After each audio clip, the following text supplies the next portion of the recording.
呢度係偶爾也要重拾自己的習慣。今次係和你 Jap 同場加映和你出走，嚟咗南昌呢邊啊！一出車廂行落扶手電梯就見到呢個南昌士多，好有懷舊 feel。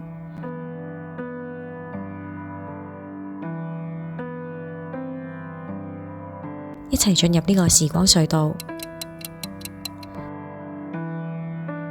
其實呢度係港鐵同美樂照相館，即係復古風嘅美樂士多，仲有一間位於上環，以懷舊玩具而著名嘅幸福玩具店，幾方共同參與嘅香港故事 project。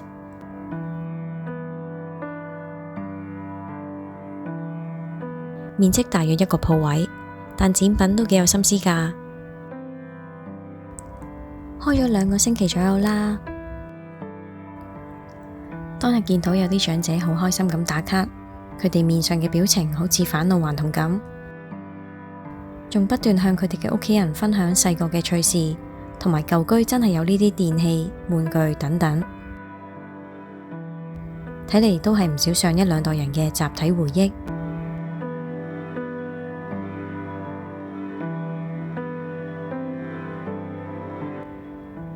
以當日觀察所得，開放時間應該去到晚上8點。喺南昌 B 出口行咗5分鐘左右就到達 Soho West。兩老表都係第一次嚟呢度，但估唔到個商場開咗1年都仲係冇乜鋪頭進駐。喺牛奶冰室、大快活等等嘅少量選擇之中，我哋最後去咗呢間 Terrace in Seaside。利山自費項目嚟。當日喺門口睇緊 menu 嗰陣，職員仲話餐牌嘅嘢有7折。而家一齊睇下本餐牌啦。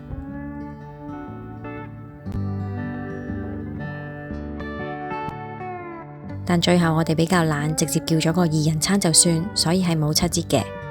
如果大家去到就問清楚仲有冇呢個優惠啦。入到去都見到坐咗6-7成，而呢個 location 仲要準備打風嚟計，都算唔錯噶啦。飲品係最快嚟到。俾3秒大家諗下左邊呢杯係咩嚟？3、2、1，係雲海蘋果茶。係咪完全想象唔到呢個顏色竟然係蘋果呢？打卡一流，味道就普通蘋果味啦。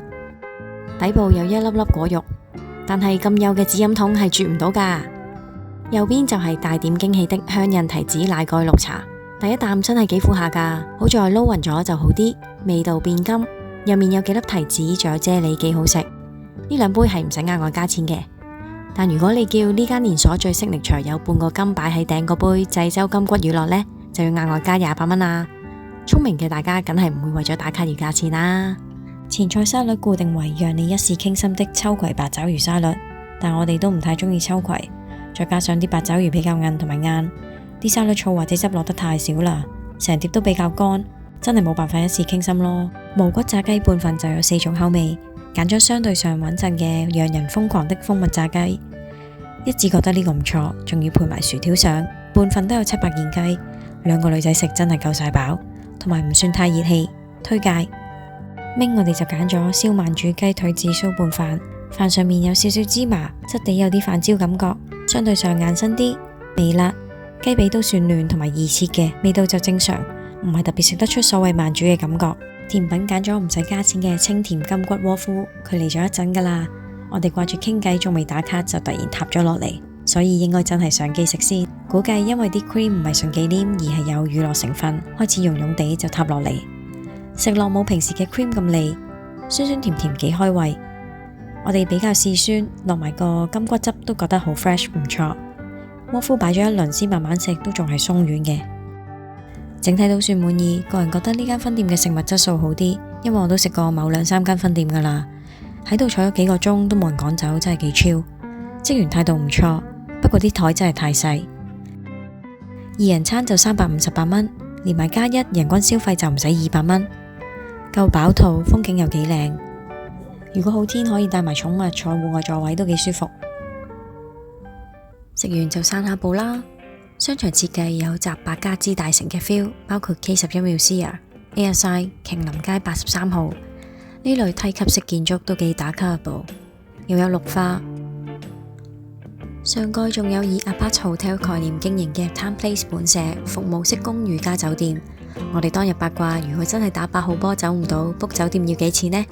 結果係完全 book 唔到，撳到去出年都仲係話 full booking，所以估計長租嘅比例佔多。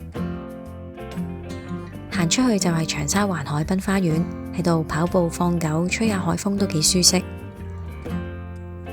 望去對面係昂船洲政府船澳同一啲基地，而成條長廊仲有 Chocolate Rain 嘅12生肖藝術裝置，康文署嘅活力仔同斯文喵，每個都色彩繽紛，賞心悅目。